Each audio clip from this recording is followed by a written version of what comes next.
그리고 자기를 제자로 받아줄 것을 요청했습니다. 그때 무사가 다음과 같이 말했습니다. 여러 사람이 무술 지도로 받으려고 왔지만 내 지도 방법에 불만을 품고 얼마 못 가서 돌아가 버렸다. 그러니 당신도 중간에 포기하지 말고 돌아가라고 했습니다. 그러자 무사를 찾아간 사람이 아닙니다. 나는 어떤 지도를 받든지 그대로 하겠습니다. 라고 말했습니다. 드디어 무술 수련이 시작되었습니다. 무사가 바늘 하나를 매달았습니다. 매일 이 바늘만 쳐다보게 했습니다. 하루에 몇 시간씩 한눈 팔지 않고 그 바늘만 바라보게 했어요. 바늘이 멀리 있어서 잘 보이지도 않았습니다. 그렇게 1년이 지났습니다. 얼마 지났다고요? 1년이 지났어요. 그런데 어느 순간부터 그 바늘이 보이기 시작했습니다. 바늘이 보이기 시작하더니 갈수록 바늘이 점점 더 크게 보였습니다. 나중에는 그 바늘이 기둥처럼 크게 보였습니다. 수련자가 스승 무사에게 말했습니다. 스승님, 바늘이 기둥처럼 크게 보입니다. 무사가 그 말을 듣고 이제는 됐다. 활을 잡고 쏴라 말했습니다. 수련자가 활을 쐈습니다. 백발백중이었습니다. 그는 명사수가 되었습니다. 새로운 기적과 역사가 어디에서부터 시작될까? 그것은 바라보는 것입니다. 그냥 바라보는 것이 아닙니다. 집중해서 바라보는 거예요. 간절함으로 보는 것입니다. 열과 성의를 다해서 쳐다보는 것입니다. 바라보는 열정과 열심에 따라 그 결과는 완전히 다릅니다. 집중해서 바라보면 기적이 나타나요. 마음의 중심을 모아서 바라보면 치유가 있습니다. 회복도 있게 됩니다.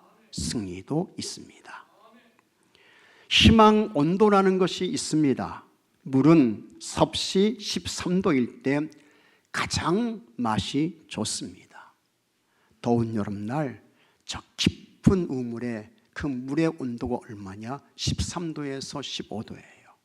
그래서 그 물을 마시게 되면 시원함을 느끼면서 물맛이 좋은 것입니다. 반면에 물이 가장 맛이 없는 온도는 35도에서 40도 사이입니다. 사람의 체온과 비슷할 때 물맛이 가장 좋지 않습니다. 이 정도면 미지근한 것입니다. 맛이 별로 없어요. 커피 좋아하시는 분들이 있습니다. 이 커피는 어떨까? 커피는 63도에서 64도일 때 커피 맛이 제일 좋다고 합니다. 희망 온도가 있는 것처럼 사랑 온도도 있습니다. 이 사랑 온도는 높으면 높을수록 좋은 거예요. 하지만 세월이 지나고 시간이 흘러가면서 이 사랑 온도가 조금씩 떨어집니다. 그래서 20대 결혼한 신혼부부는 둘이 자는지 혼자 자는지 구별할 수 없습니다. 사랑 온도가 매우 높아요. 30대 부부는 서로 마주보고 잡니다. 40대 부부는 나란히 천장 보고 자요. 50대 부부는 등 돌리고 잡니다. 60대 부부는 각방 쓰며 잡니다. 이 설교를 했더니 어떤 분이 2부 예배 때 내려오셔가지고 60대는 각방 쓰는 거 아닙니까? 그러시는 거예요. 내가 이렇게 설교했다고 해가지고 목사님이 60대 각방 쓴다 해가지고 여러분 각방 쓰지 마십시오. 그 얘기 하려고 하는 거 아니에요.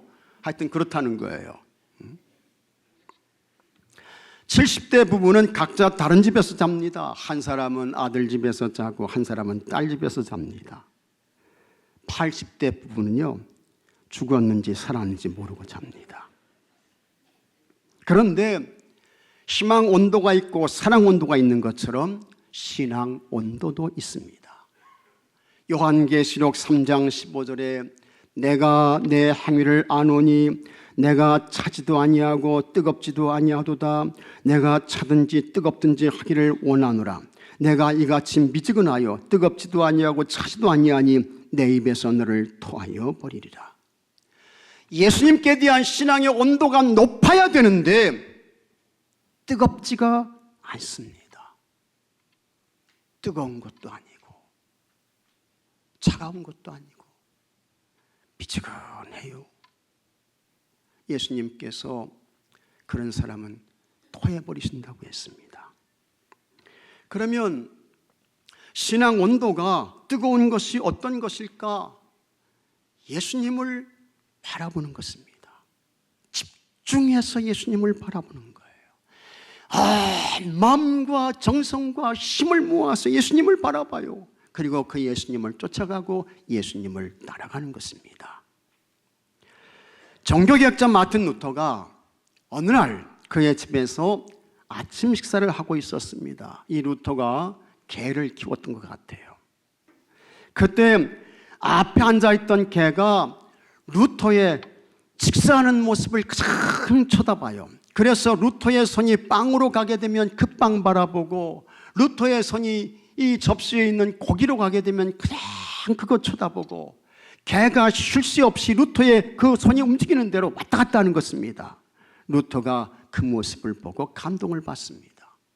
그래서 이 루터가요, 자기가 먹던 고기 한 점을 이 개에게 던져줍니다. 그랬더니 이 개가 그냥 눈 깜짝할 사이에 그걸 그냥 삼켜버리는 것입니다. 그리고는 계속해서 이 식사를 하고 있는 루터를 쳐다봐요. 그때 루터가 아주 중요한 한 가지 사실을 깨닫습니다. 루터가 이렇게 말합니다. 개가 내 손을 바라보는 것처럼 나도 하나님만 바라보았다면 하나님은 내게 더 크게 감동하셨을 것이다. 맞아요. 옳은 이야기예요. 성도의 삶을 한마디로 정리하면 예수님을 바라보는 삶이라고 할 수 있습니다. 왜 우리가 예수님 바라봐야 할까? 그 예수님께 죄사함이 있어요. 예수님이 그리스도입니다. 예수님이 구주입니다. 예수님께 구원이 있습니다. 영생이 있습니다. 예수님께 하나님 나라 천국이 있습니다. 예수님께 평안이 있습니다. 예수님께 안식도 있고 쉼도 있습니다. 여러분의 기대와 소망이 뭡니까? 경제입니까? 정치인가요? 소용없어요. 아무것도 아닌 것입니다. 마태복음 14장 22절 이하에 다음과 같은 말씀이 나옵니다. 우리 예수님께서 오병이어의 기적을 행하셨습니다. 거기에 모였던 사람들이 남자만 5천 명이었는데 그 사람들이 다 배불리 먹었습니다. 예수님께서 이 사건 이후에 사람들을 돌려보냅니다. 그 다음에 이 제자들은 배를 타고 갈릴리 바다 저편으로 가게 하시는 거예요. 그때 예수님은 제자들과 함께 가시지 않고 홀로 남으십니다. 그 다음에 그 예수님께서 어디로 가십니까? 산으로 가시지요. 그 산에 가서 기도하세요. 날은 이미 저물어서 어두워졌습니다. 배는 육지에서 수리나 떨어졌다고 했습니다. 밤 사경이 되었습니다. 이 사경은 새벽 3시에서 6시 사이를 말하는 것입니다. 그때까지 예수님께서 산에서 기도하셨던 것입니다. 그 시각 저 멀리 바다 쪽에서 제자들이 타고 있는 배를 향해 무엇이 조금씩 가까이 다가옵니다. 제자들이 그것을 보고 너무 무서운 거예요. 그래서 유령이다 소리를 치게 됩니다. 그러나 그것은 유령이 아니고 누구였습니까? 예수님이셨습니다. 제자들이 예수님이신 것을 알아보고 안정을 찾았습니다. 바로 그때에 베드로가 예수님께 이렇게 말합니다. 마태복음 14장 28절에 주여 만일 주님이시거든 나를 명하사 물 위로 오라 하소서. 예수님께서 베드로를 향해 오라 그렇게 말씀하세요. 그러니까 이 베드로가 그때 용기를 내 가지고 타고 있던 배에서 내립니다. 그리고는 예수님을 향해서 가는데, 여러분, 이 베드로가 물 위를 걷습니다. 굉장한 사건이 일어났어요. 대단한 사건이 일어났습니다. 예수님은 물 위도 걸었을 수 있죠. 그러나 베드로가 어떻게 물 위를 걸어요? 그런데 예수님의 말씀을 듣고 가니까, 예수님 바라보고 내려서 가니 이 베드로가 물 위도 거뜬하게 걸을 수 있었습니다. 기적이지요. 놀라운 사건이었습니다. 하지만 몇 발자국을 걷던 베드로의 눈이 예수님을 바라보지 않습니다. 예수님을 놓쳐요. 불어오는 바람 보게 되고 그 바람에 요동치는 물결을 봅니다. 그 순간 물 위를 걸었던 베드로가 물속에 빠집니다. 베드로의 눈이 예수님을 바라보고 예수님 향해 갈 때에는 그가 물 위도 걸었는데, 예수님 바라보지 않고 물 보고 바람 보고 주변 환경에 시선 빼앗기고, 그러니까 이 베드로가 물에 삼킴을 당했습니다. 이것은 무엇을 말씀할까? 예수님을 바라보고 가면 여러분의 삶에도 기적이 있게 된다는 것입니다. 물 위를 걷는 능력과 역사가 여러분들에게도 경험될 수 있다는 것입니다. 믿으시면 아멘 하시기 바랍니다. 그러나 예수님을 바라보지 않습니다. 세상 것에 눈이 갔습니다. 육신적인 것에 발걸음이 옮겨졌습니다. 그러면 이기는 것 같은데 그 사람 넘어져요. 잘 되는 것 같은데 그 사람 실패해요. 처음에는 좋은 것 같은데 나중에는 헛수고입니다. 허탕입니다. 남은 것이 없어요. 그러므로 예수님을 바라보고 예수님을 따라가는 것이 이렇게 귀한 것입니다. 이렇게 중요한 거예요. 존 웨슬리 목사님의 회심과 영적인 삶에 결정적인 영향을 주었던 책이 있습니다. 그 가운데 하나가 토마스 아켄피스의 그리스도를 본받아라는 책입니다. 아주 좋은 책이에요. 이 아켄피스가 이 책에서 이렇게 말합니다. 살든 죽든 같이 하겠습니다. 예수님만을 꼭 붙드십시오. 살든 죽든 예수님만을 꼭 붙드십시오. 모든 것이 다 사라질 때 주님 홀로 그대를 도우실 것입니다. 그대가 예수님 외에 인간에게 모든 것을 맡기게 되면 그대는 거의 모든 것을 잃어버리게 될 것입니다. 바람에 흔들리는 갈대 같은 것을 믿거나 기대지 마십시오. 모든 육체는 불과 같고 그 영광은 불의 끝과 같으니라고 하였습니다. 그대가 만일 단지 외부적인 인간의 외형만을 상대로 한다면 그대는 쉽게 속고말 것입니다. 그대가 만일 모든 일에서 예수님만을 찾는다면 그대는 확실히 예수님을 찾게 될 것입니다. 그러나 그대가 만일 그대 자신만을 찾는다면 파멸될 그대 자신을 찾을 수 있을 것입니다. 사람은 세상이나 그의 적이 그를 해침보다 예수님을 찾지 않는다면 그 자신을 더 해치고 말 것입니다. 맞는 이야기예요. 토마스 아켄피스가 말했습니다. 예수님만 꼭 붙들라고 했습니다. 살든지 죽든지 예수님 붙들라고 했습니다. 세상 것은 다 사라지고 없어져도 끝까지 남아서 나를 도와주실 분 누구밖에 없어요? 예수님밖에 없어요. 예수님밖에 없어요. 예수님만 나를 버리지 않으신다고요. 예수님만이 끝까지 내 곁에 남아서 나를 도와주신다고요.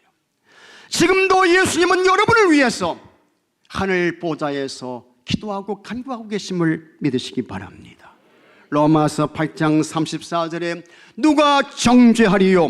죽으실 뿐 아니라 다시 살아나신 이는 그리스도 예수시니 그는 하나님 우편에 계신 자요 우리를 위하여 같이 하겠습니다. 간구하시는 자시니라.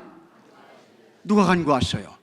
예수님께서 우리를 위하여, 여러분 자신을 위하여 하나님 보좌 우편에서 간구하시고 계신 것입니다. 그러면 예수님을 바라본다는 것이 무엇일까? 예수님을 바라본다는 삶이 구체적으로 어떤 것이냐? 첫째로 열심을 품고 주를 섬기는 것입니다. 열심을 품고 주를 섬기는 것, 이거 예수님 바라보는 거예요. 로마서 12장 11절에 사도 바울이 말씀했습니다. 부지런하여 게으르지 말고 열심을 품고 주를 섬기라. 아멘. 열심을 품으라고 했습니다. 이 열심을 품다는 헬라어로 제오라고 합니다. 이것은 끓어오르는 거예요. 여러분들이 집에서 밥을 하실 때에 밥이 끓잖아요.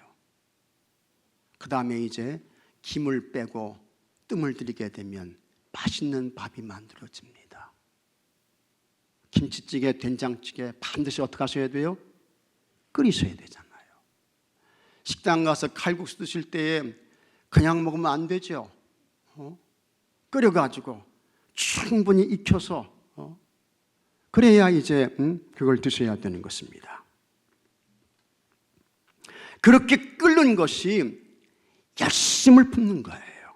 그러니까 우리 속에 예수님을 향한 끓는 열정, 열심이 있는 것입니다.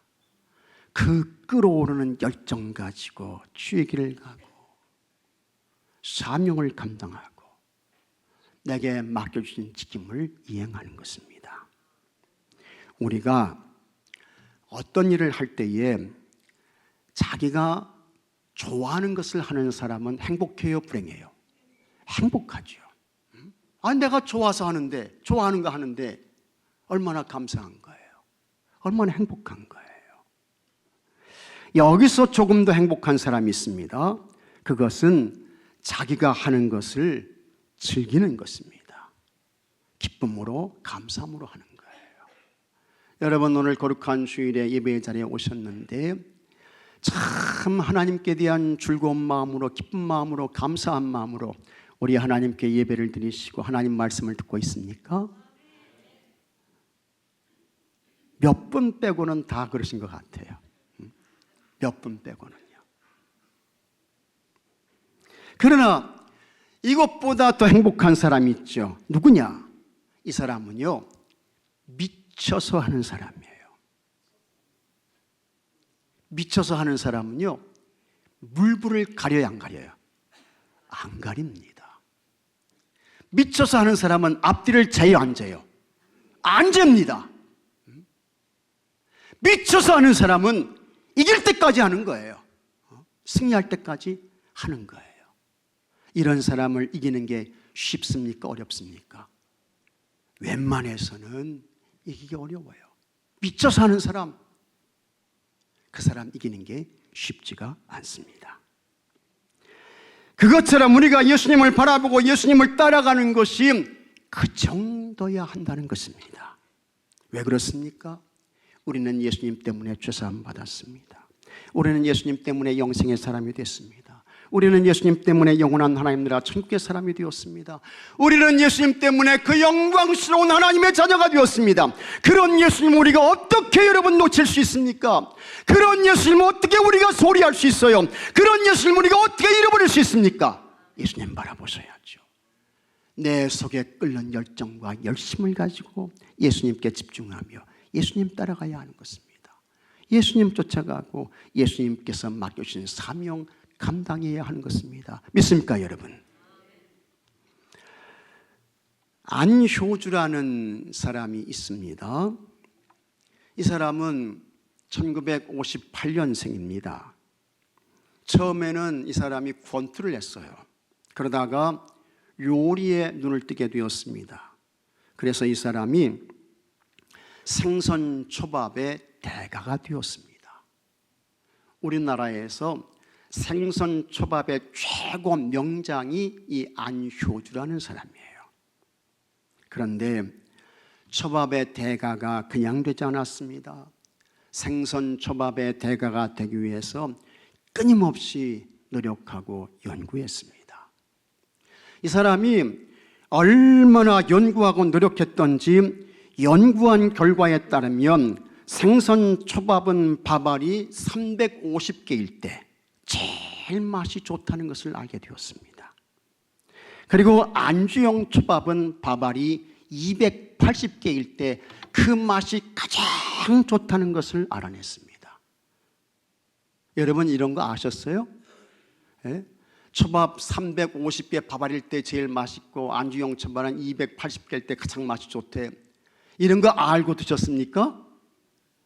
모르시죠? 그냥 나오니까 그냥 그런가 보다 하고 드신 거죠.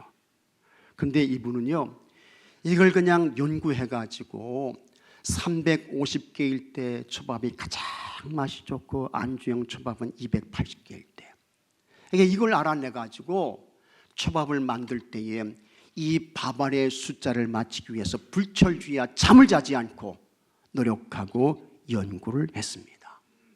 그리고 마침내 이 안효주라는 사람이 세계에서 가장 맛있는 초밥을 만드는 명인이 됐습니다. 얼만큼 이 사람이 진짜 실력자인가 공개적으로 시험을 했어요. 10번을 했습니다. 그런데 그 중에 정확하게 8번을 오른손으로 잡을 때 몇 알? 350알. 왼손으로 잡을 때 몇 알? 280알. 밥알이요. 10번 중에 8번을 정확하게 그걸 해내는 거예요. 대단하죠.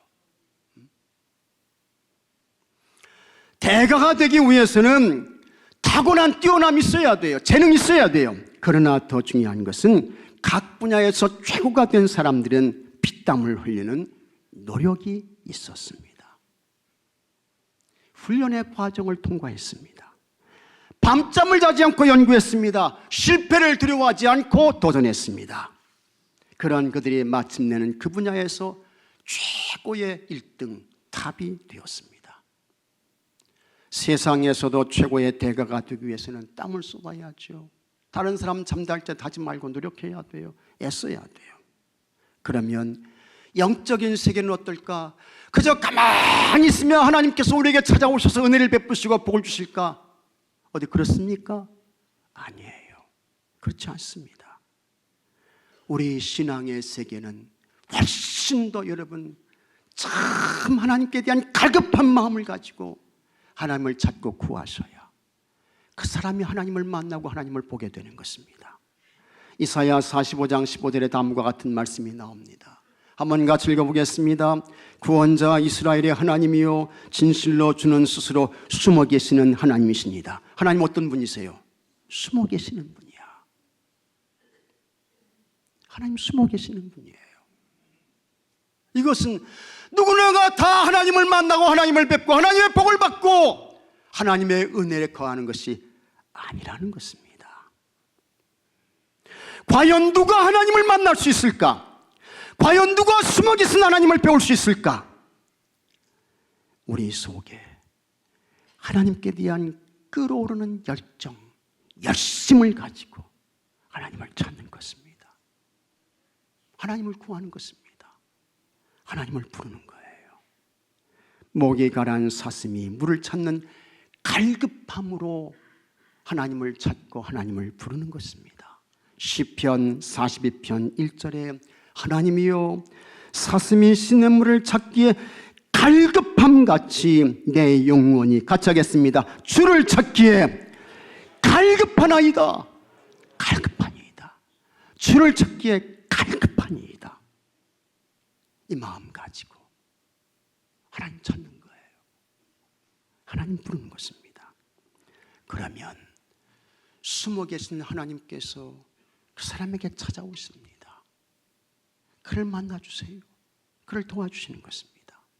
시편 107편 9절에 그가 사모하는 영혼에게 만족을 주시며 줄인 영혼에게 좋은 것으로 채워주심이로다. 사람의 삶은 세 가지로 정리할 수 있습니다. 먼저 시작은 좋았으나 나중에 미약해지고 나중에 비참하게 되는 사람이 있습니다. 이런 삶 살면 안 되죠. 여기에 해당되는 사람이 있습니다. 누구입니까? 사울 왕이에요. 이 사울 왕은 조건이 좋았습니다. 아주 키가 컸습니다. 그래서 다른 사람보다 키가 어느 정도 컸습니까? 목 하나가 더 컸어요. 사울이. 그 다음에 이 사울은 아주 멋지게 생겼어요. 솔직히 말씀드리면 좀 안 생긴 것보다 좀 잘생긴 게 좋아요, 안 좋아요? 솔직히 이야기해 보셔요. 아유, 좀 잘생기면 좋죠. 근데 사울이 그런 사람이었어요. 아주 잘생겼습니다. 멋졌습니다. 그런 그는 40세에 이스라엘 나라의 첫 번째 왕이 되었습니다. 얼마나 좋아요. 그러나 이 사울이 교만했습니다. 하나님의 은혜를 잊어버렸습니다. 하나님 말씀에 불순종해요. 자기를 기준으로 해서 제멋대로 행동하고 처신하는 거예요. 결국 사울은 하나님께서 주신 좋은 것을 모두 잃어버린 불행의 사람으로 그의 생을 마감했습니다. 진보와 성숙이 없는 사람이 있습니다. 영적인 식물인간형의 삶입니다. 의학계에서는 뇌사 상태에 빠진 것과 식물인간을 구분합니다. 뇌사 상태는 뇌와 심장의 기능이 없는 것입니다. 기계로 호흡을 할 뿐 모든 것이 정지된 거예요. 멈췄어요. 그게 뇌사인 것입니다. 그러나 식물인간은 인공으로 호흡을 하긴 하지만 뇌와 심장의 기능이 약간 살아있는 것입니다. 그런데 신앙생활에서도 영적 식물인간형이 있습니다. 그래서 신앙생활의 기본이 전혀 이루어지지 않습니다. 신앙의 진보와 성장이 멈추었습니다. 성경에는 이런 사람들이 누구일까? 바리새인들과 사두개인들이 여기에 해당하는 것입니다. 그리고 시작은 미약하나 나중에 창대해지는 사람이 있습니다. 나는 그 사람이 성경에서 야곱이라고 말씀드리고 싶습니다. 야곱은 쌍둥이였습니다. 동생으로 태어났습니다. 아버지의 축복을 받을 수 있는 명분을 갖지 못했어요. 야곱은 성격적으로 담대하지 못했습니다. 용기가 있지 못했습니다. 형은 그냥 밖에 나가가지고 활을 쏘면서 창을 던져서 뛰어다니는 짐승을 잡는데 야곱은 그렇지 못했다고요. 게다가 야곱은 사기꾼이었습니다. 하지만 이 야곱은 하나님을 향한 열정과 열심이 있었습니다. 하나님께 대한 불같은 집념이 있었습니다. 하나님의 축복에 대한 기대와 꿈을 가지고 그는 도전했습니다. 하나님께 부르짖었습니다. 하나님께 매달렸습니다. 그가 얼마나 하나님께 대한 열정이 있었던지 그의 엉덩이 뼈가 위골이 되었습니다. 다리를 절었습니다. 그런 야곱에게 하나님께서 축복하셨습니다. 하나님께서 그 야곱에게 져주신 거예요. 나는 너와 겨뤄서 너를 이기지 못한다. 내가 이겼어. 그러면서 하나님께서 그의 이름을 야곱에서 뭘로 바꿔주십니까? 이스라엘로 바꿔주시게 되는 것입니다. 하나님과 대결해서 승리했다고 하면 이제 세상 것은 아무것도 아닌 것이 되는 것입니다. 이와 같은 야곱의 열정 때문에 야곱은 성경에서 하나님의 복을 대표하는 인물이 됐습니다. 여러분이 예수님을 믿는 신앙생활을 하신다고 하는데 여러분은 어떤 모습으로 무슨 마음과 태도와 자세로 신앙생활을 하고 계신가요? 여러분 속에 하나님께 대한 열정과 열심을 품고 같이 하겠습니다. 거칠게, 강하게, 세게 이렇게 하나님을 믿고 예수님을 따라가야 할 줄로 믿으시기 바랍니다. 조금 거칠게 믿으셔야 돼요.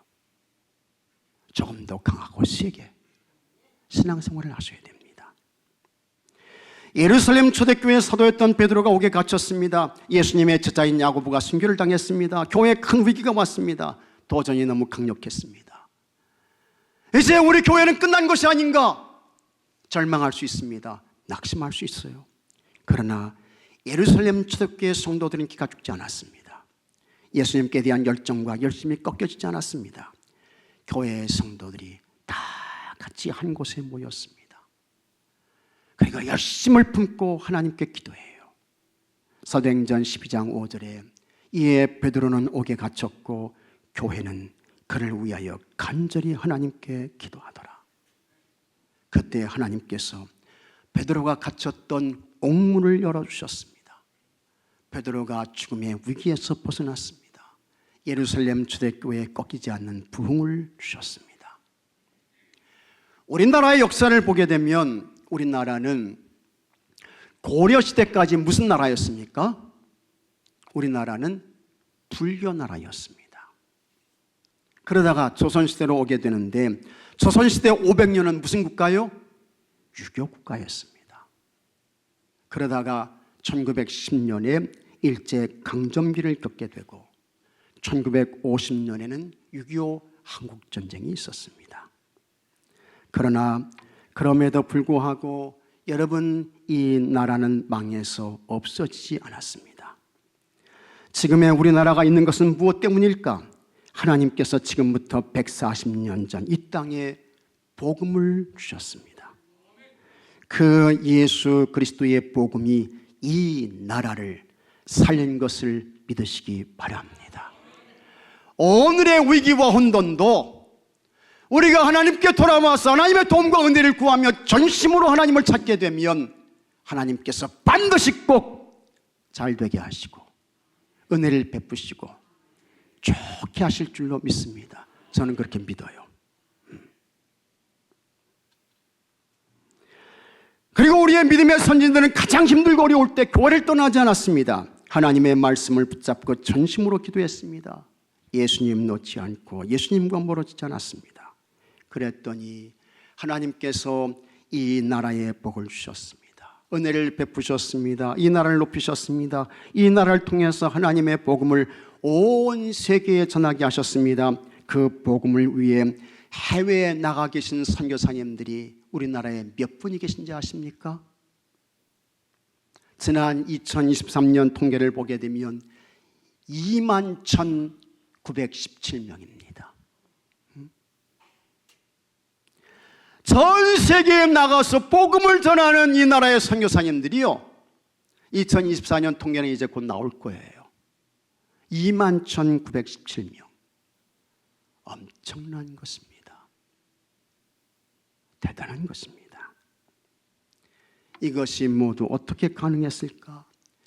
열정과 열심을 품고 예수님을 바라보았습니다. 예수님을 찾았습니다. 예수님을 의지했습니다. 그랬더니 전 세계 역사에서 볼 수 없는 은혜를 하나님께서 이 나라에 부어주셨습니다. 복에 복을 더하시고 은혜에 은혜를 베풀어 주셨습니다. 우리의 마음과 생각이 어디를 향해야 할까? 우리의 시선과 발걸음이 무엇에 모아져야 할까? 예수님, 오직 예수님입니다. 예수님, 오직 예수님이에요. 열정과 열심을 품고 예수님을 바라보고 앞을 향해 나가며 전진해서 하나님께서 허락하시는 놀라운 기사와 표적과 역사가 우리 교회와 여러분의 가정과 여러분의 삶과 여러분 일터 속에 있게 되기를 주의 이름으로 축복합니다. 다 같이 머리 숙여 기도합시다. 하나님 아버지, 감사합니다. 감사합니다.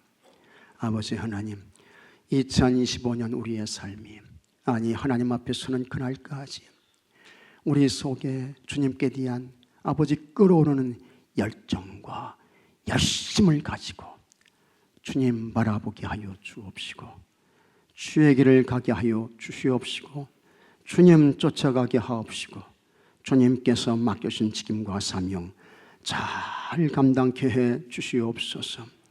그래서 믿음의 주여 온전하게 하시는 예수님으로 인하여 승리하게 하시고 형통하게 하시고 생각지 못했던 기사와 표적과 능력이 나타나게 하옵시고, 하나님의 놀라운 축복과 은혜가 저들의 삶 속에 있어지게 하여 주시옵소서.